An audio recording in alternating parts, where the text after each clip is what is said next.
Any questions? Any questions? How can we keep this beyond Denmark? Do research projects, build hospitals, do partnerships with artists, use a method. It doesn't need to be projections. You can use all kinds of media. You have to get the reception, right? They have to know that it's there. Yeah. Here, Sarah, sorry, I thought it was lunch. It's not lunch, it's questions. I mean, I just think that Marilyn and you and all the people in this room need to take your show on the road. A global roadshow, both environment design.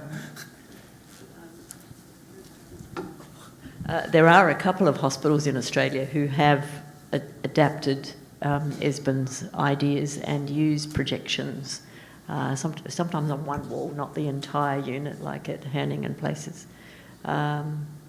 You didn't play the sounds, Esben. Nick, can you put the birds on? Who's going to do it? I would love to. It's actually just your volume control. Your volume control. I think sound, the idea of sound.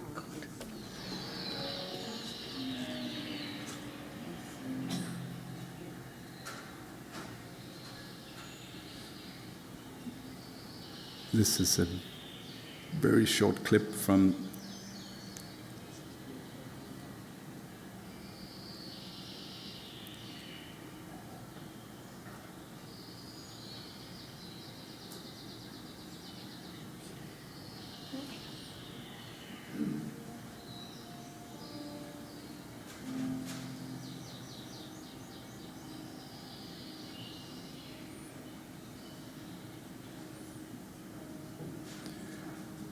This is a really short clip from The Light, an artwork we did for the ritual, where we kind of, to the stillbirth.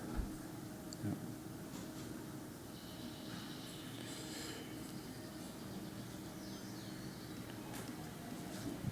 Oh.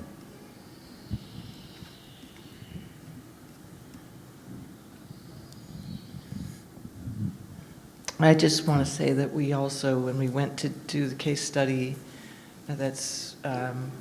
I'll show you a little bit of the website today, but the web resource for architects and designers.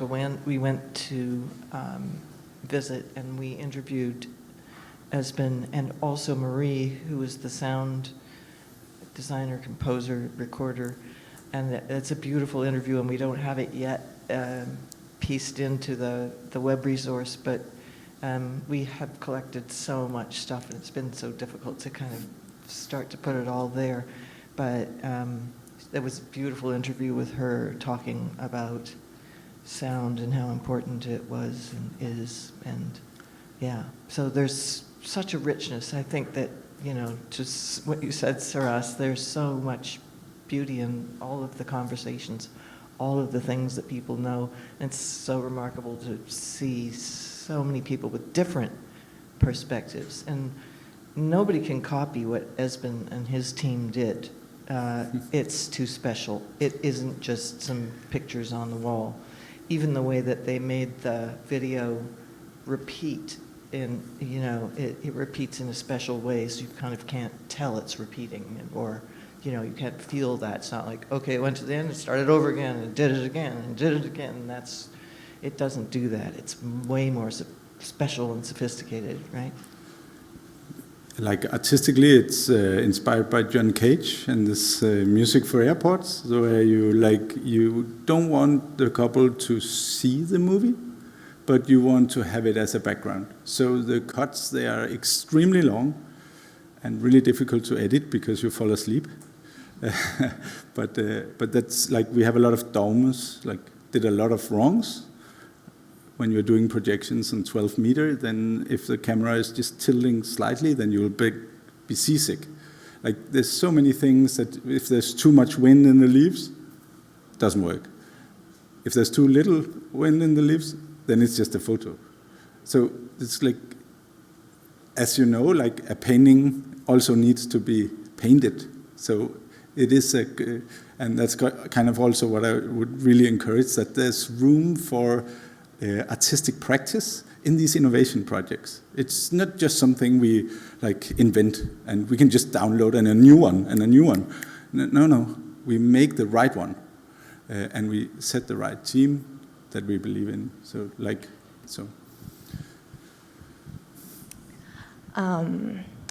I've got a question and a comment as well. And visiting your case study, Esben, was such a special experience, and I think one that's definitely stuck with all of us. And you talk to, and I think, Davis, you touched on this as well with the IV drip and people's sense of periphery. And I think what your project does so well is it talks to the periphery of not just the woman, but of the partner and the staff. And even in the interviews, the doctor would say that he'd come into this space to focus when it wasn't being used. And I think that speaks volumes as to the power of the space. But I also wonder on this idea of periphery and inclusiveness that we talked to as well, if you could touch on why maybe in Denmark, through your case study, you had one case as your prototype, but then you integrated it to each of the birth rooms to be inclusive, and the methodology and the research findings you had from your prototype to include it in all of the birth rooms at Godstrup, if you could talk to that. Yeah, in my birth room practice, I've been really practical. So they basically just told me that they wanted the same. And I said, you cannot get the same because that belongs in Herning. But we can make a new thing for you for this. And then we invented the method of the site-specific productions. And then afterwards, then a new hospital asked, can we get the same as in Herning, or in Jørgen? There was Anne. She was building a new hospital, and we said, no one can get the same. Now we have to do the same, but it'll be more expensive because now we have to do a ritual. So we invented the ritual. And then midwives asked us to do the stillbirth room. So it's like constantly evolving and like building such that we only do one new thing in every project, but we kind of develop more knowledge every time. They were really disappointed by the big peer-reviewed first study, that they couldn't show that they had improved sector rates and lowered medicine numbers, epidural, but they were really good performing. Like they were like sector rates at 17, 16, which is like really low in Denmark. And you saw it's like 40 something, and we're down at 16, and they're still there. Like they have been the best in Denmark the last 10 years, and they are still the best. So they're really difficult to improve because they are so skilled, and they are so fantastic to work with. Yeah. I have two questions, one for Esben and another for Davis. I'm going to make both and then you can respond. But I'm wondering if the method you have used in the during your project, if you have implemented in another settings or another conditions. And this is why I'm asking, because last year one of my students in their final year, she was actually creating a space for the last stages of life for people who they were dying, for children, adults. And actually, she proposed this kind of methods, and we found it incredible, but it stayed only in a project for the final years, for final studies. And so this is why I'm wondering if this could be available for other settings. And my question for David, you mentioned that the size of the room is very important because it doesn't must to be cavernous, but also I know size is related with privacy. So if we have a very large space, couldn't be this.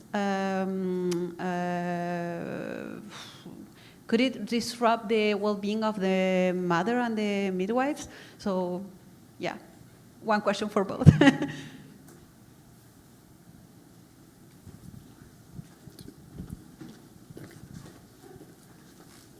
I'll just be a little reflective with that and put it back at Marilyn's work on bound and unbound spaces. So yes, absolutely. Too big and too cavernous if you have only one supporter is a very different story than a person who has 4 supporters. So this is not something I have an answer to. You know, I'm interested in what others think about because clearly, typically, the design process works in time and size and budgetary footprint that is not very responsive or flexible. So one cannot just simply create much more room necessarily.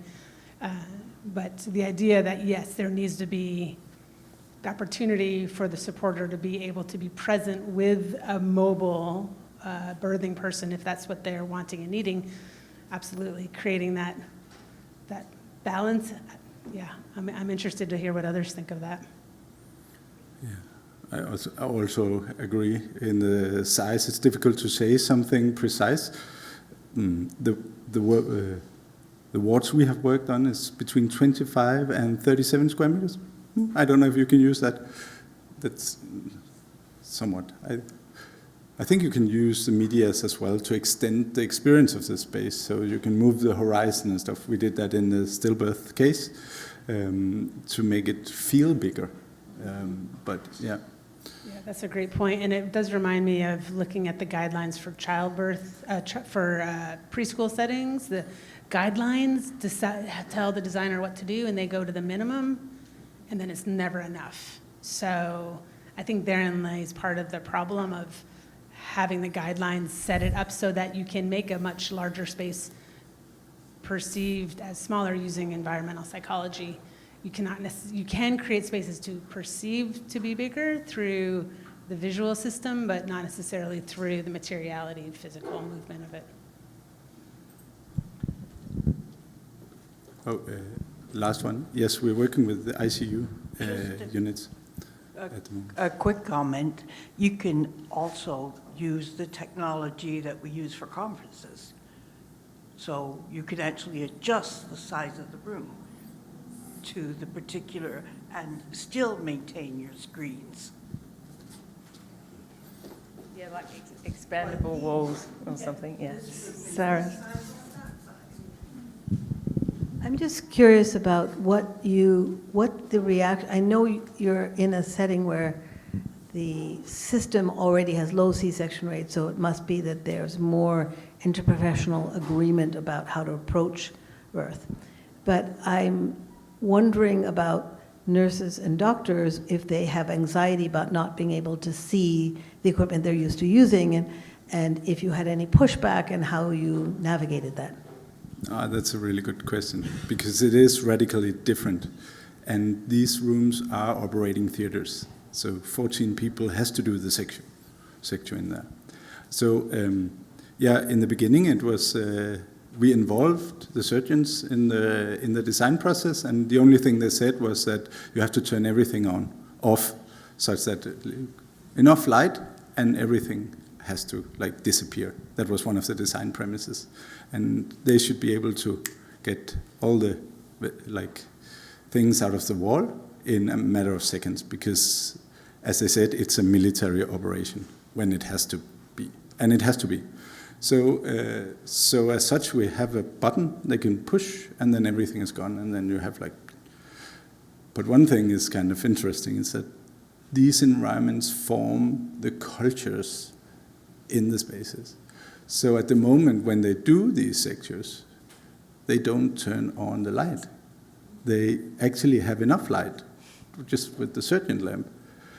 And as I said, when you are 14 in the room in the middle of the night, nobody wants to stand in a lot of bright light. It's also making the staff uncomfortable.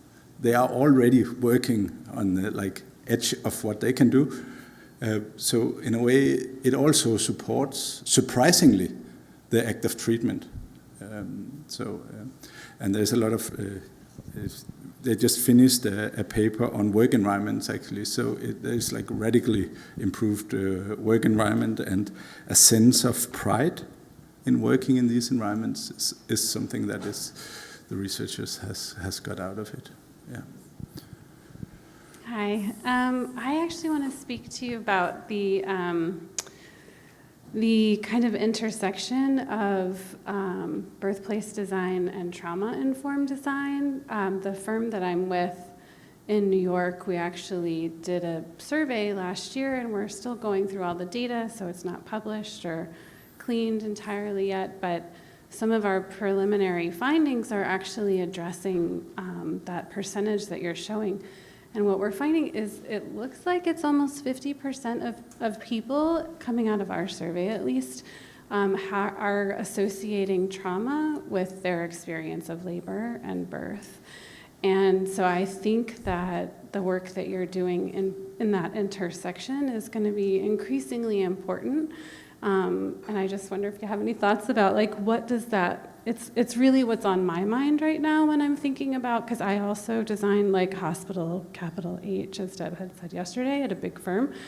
So I'm really interested in how we can kind of embed maybe some of the teachings and things that we're learning in trauma-informed design into our labor and birth environments, not just because the trauma is happening in that moment, but because repeat experiences are coming back with that lived experience that may have been traumatic the first time or happening again. So I'm just really curious about that. If there's any early ideas around how we design birthplaces to address that trauma that we're finding. Well, you're very lucky that you're situated with Adrienne Erdman, who is one of the founding Trauma-Informed Design Society team members and a mom of two, and understands the two different domains, because it's certainly that intersection point hasn't been studied or analyzed, or it's because we're getting so much input, demand, and requests from people to say, teach us about TID. We are offering credentialing. It's just really a huge water hydrant of water coming out, trying to keep up with everything. So we are initiating, let's also go into the birth space. I know that our inclusive design podcaster, Janet Roach, plans to interview us. Doreen, by the way, add that to your list, that she wants to have us be on her podcast. So there's momentum and people interested to get a better nuance of how we can help. And speaking personally, my complex geriatric, lifelong chronic condition, so all these labels, right? And I was like, no, I've studied midwifery. I know what is possible, and I know that you have this expectation of how you want my birth to go. Like the OB was saying, you should schedule that cesarean, Davis. Why are you even considering going to full term, et cetera, et cetera? Yeah, actually, I'm going to. And I was just the bull in the china shop saying, I have an idea of how I need to do this, and recognize that my supporters would be my feedback loop. They would look at the machinery after multiple hours of labor and pushing, after the non-endogenous oxytocin, et cetera. I went through I will choose, it's now time for my cesarean birth, and you are supposed to make it sacred, remember? But of course I was in the altered state, so I couldn't. And I did not come out of that experience with any emergency, with any trauma. It was my choice because I wanted to make sure that both she and I were well and together, and understood the realities of what I was with. And it's a whole, you're right. There's the decision to have another child or not was like, well, I think I'll just go ahead and finish his PhD instead. So that's one story of hope, that a person can go through these medicalized interventionist experiences and not have it be an emergency situation. So I have a lot of hope for how trauma-informed design can bring resilience and positive growth, and there's a lot of post-traumatic growth that happens, but we need to make sure we understand trauma and what it does to our nervous system, because we all have hardwired nervous systems that are pretty easy to understand because we all experience stress, and we do want stress and adrenaline to get up in the morning, and then we can help ourselves practice regulation regularly throughout the day so that we can start to think clearly and interact and have social networks and do good in the world. So, good question. Thank you, Susie. I think as an architect, I kind of discovered how the spaces can be used as instruments of care.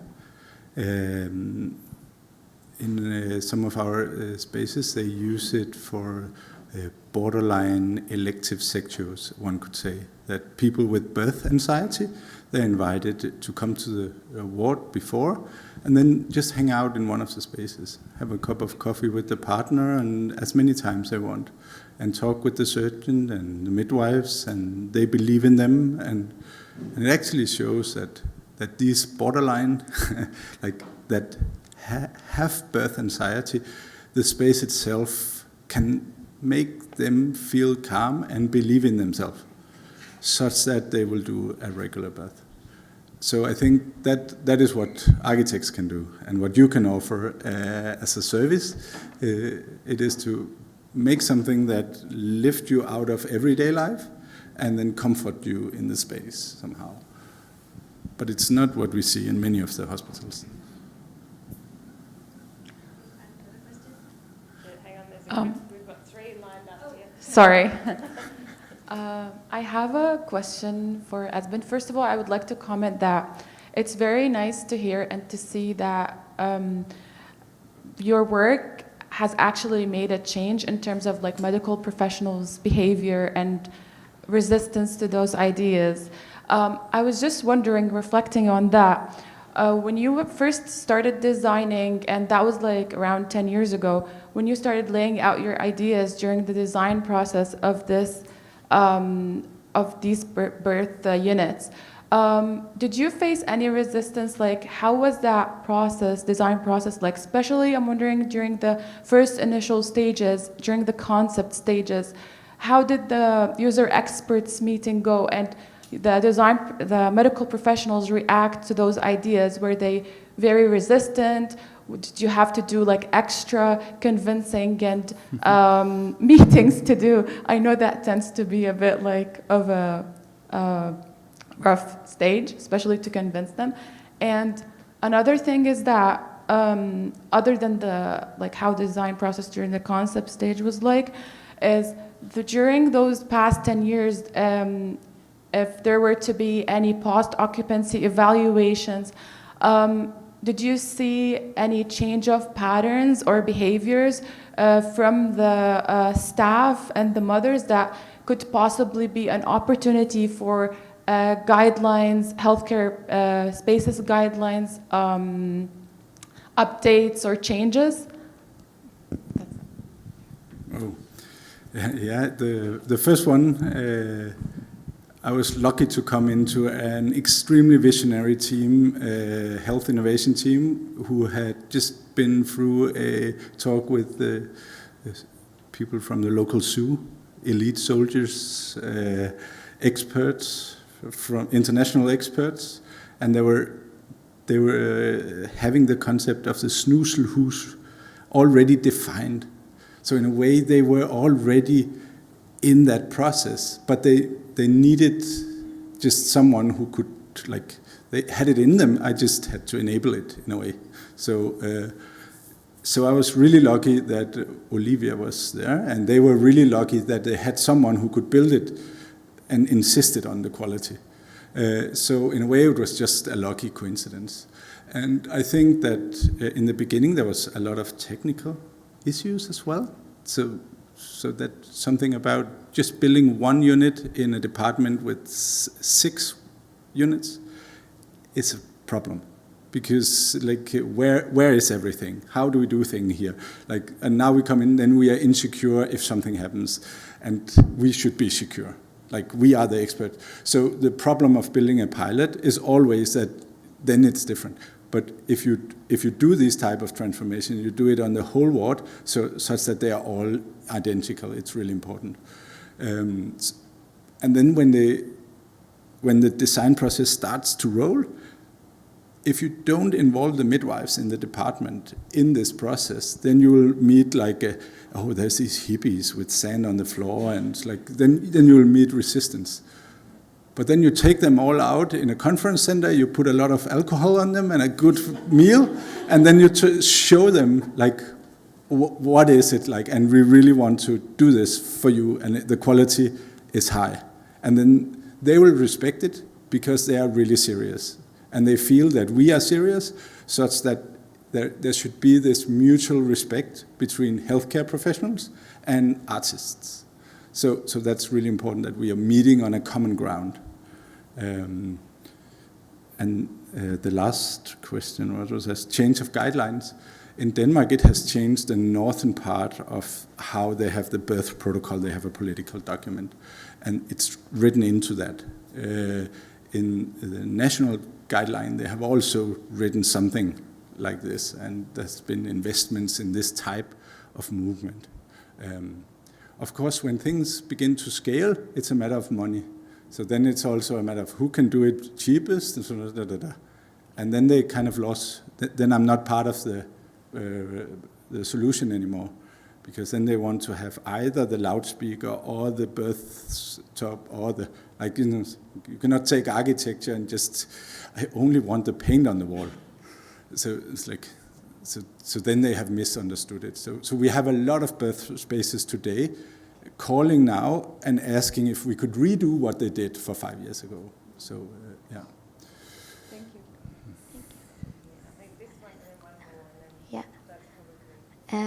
So I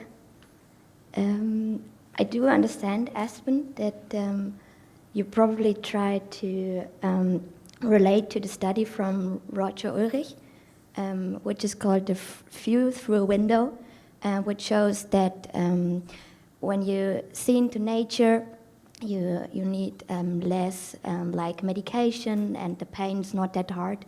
So this view is really healing for us. But as an architect, I try to speak about my concern that we are so disconnected to nature, and I think it's kind of concerning that we try to compensate with more high technology on the on-site, and I also feel like we are very multi-sensational people. So when I see the evening sun visually, I also want to feel like the warmth on my skin. And I would feel like in a room like this, when I see the evening sun or a fire, I would feel like something's off, because not all of my senses are met, or activated.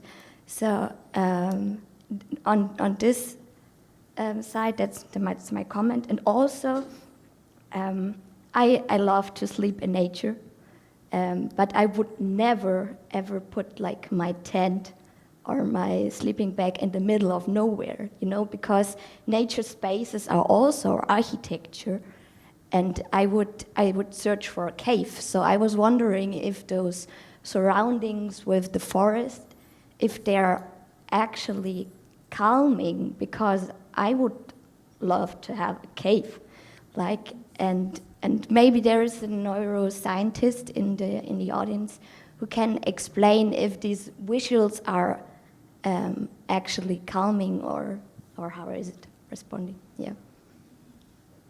Oh, that was two good questions. Yeah. The first one, Roger, healing architecture, fantastic. We built 5 beautiful hospitals in Denmark. They call it the super hospitals, and they all have a lot of windows with a view to the other rooms and the parking lots. Basically. And you have a birth suite, and you're not interested in like being seen from someone. So that I completely understand the idea and the premise, and I would love to be able to open up more. Yeah. But somehow, in reality, the view into like a parking lot is not something that enrich anyone. Yeah, I totally get that. We had the same problem, you know, because we wanted to have like the sound of birds chirping in our birth room. So we tried to build like a green facade and plant more trees, because it's the harder way to do it like that, and instead of putting a screen. But you can invite nature more into like the city, and I think that's the task. It takes longer for sure, I love the but idea. a green facade could help a lot. I love the idea, but we cannot open the windows in the Danish super hospitals, like due to the ventilation system and the hygienic standards. Oh my goodness. But just to the calming atmosphere, just really short. Hang on, sorry, Anka's been waiting here, and then Marilyn, and then I just want to make a comment about okay. the same part of your brain fires up when you are actually in a scene in nature as looking at the scene in nature. So far that's all we can tell. I don't know about the feeling of the warmth or the cold or whatever, but the same part of your brain lights up from the visual of the nature scene as being in it. I think the sensual experience, if you can trigger the memories deep inside you of sounds, not maybe mostly of the sounds. The women describe the sounds the most because they don't see anything, they are in pain and stuff. But they describe the sounds. So if you can like communicate some of the deep subconscious calming childhood memories and activate them through medias, then you will activate something that is calming. And so instead of having a cave as a goal, then trying to have the capturing of the memory and recreation of the memories, I think that is a really interesting, and having many different options. I have a very quick tag on here. First is the prospect refuge theory. You should look into that. And the hypothesis, which I've not written about, but the scanning of the eyes along the horizon is what tells our brain we can be calm. So it doesn't have to be nature necessarily. It's the motion of the eyes, like EMDR training, that allows our body, we can direct ourselves to calm ourselves down through how our eye gaze is going. So those are plenty. I think Anka has a question. Yeah, I actually wanted to kind of comment on the same topic as Monja just did. Obviously, Monja and I work together on a project, and Esben, we know each other. I visited your place as well, and you know my work. And I think one could put both of our works in the same field as sensory environment, because I built the room for birth and senses. And you obviously also started with Sneuzelen, and then it got further. And yet I believe there are at the same time contrapositions. And I do agree also with Marilyn, science has got so far, and yet I believe there are different grades of connection. And I come right now, we're in a very developed country. So yes, maybe memories of on screens might, how do you say that? Come up, trigger sensations and memories and things. But right now I'm coming from Guatemala, from the indigenous, where people sit around the fire and they do healing work and they are truly connected.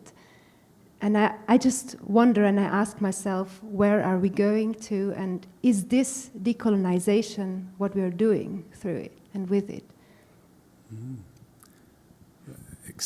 Really exciting. First of all, I'm not trying to sell one sensory delivery room system to the world. I'm just trying to communicate one way of doing it. And there might be many different ways. So the act of taking something that has a memory and triggers a memory or an identity or a local memory from Guatemala or from Nigeria. Maybe it has nothing to do with light or projections, but the idea of working systematically to capture something that has a deep resonance to make something calming. It could also be a tactile experience, or it's like a painting on the wall, or like it could be an engraving on a chair. It could be many things. But just to have a language of it and put it into a myth, like a mythology, the design, maybe kind of, I try to, can we put it into your design guidelines maybe somehow? Can you, like something with, can we get a place there? It's like, but it doesn't need to be the projection stuff, but it's more the method of finding these also things that resonates with different, like I'm an indigenous person in Denmark, so it's something for me in Denmark. But if we're doing it in Saudi Arabia, it would be different because they have different traditions, they have different feelings. And so, yeah.